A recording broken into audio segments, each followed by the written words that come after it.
انا والله العظيم مانيش عاوز اشوف مصر تاني.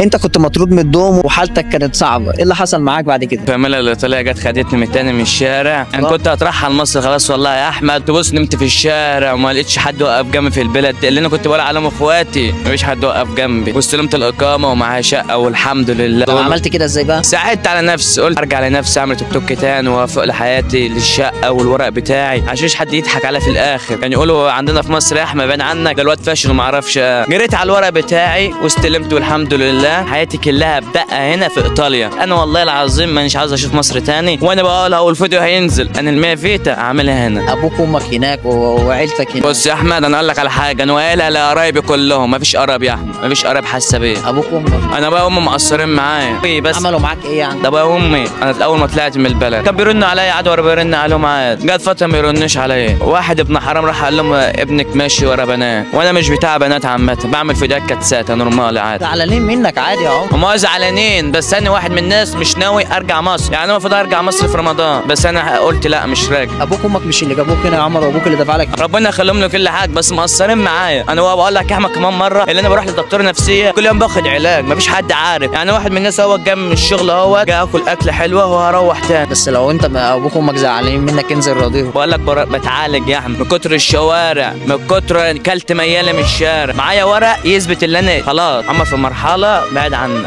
ربنا يشفيك، بس طالما استلمت ورق انزل يا ابن الحلال وحب على ايد ابوك وامك وخليهم يرضوا عنك. بص يا احمد الصراحه عشان تخف لو انت تعبان بجد ابوك وامك عشان هم زعلانين. وغلوت معايا سكني لوحدي، معايا الفاميليا ومعايا اقامه ومعايا شغل والحمد لله. ناقص لي حاجه واحده بس، عاوز صحاب سيريو. انا عاوز واحده وياما واحد صاحبي يمشي معايا كلهم بتوع مصلحه.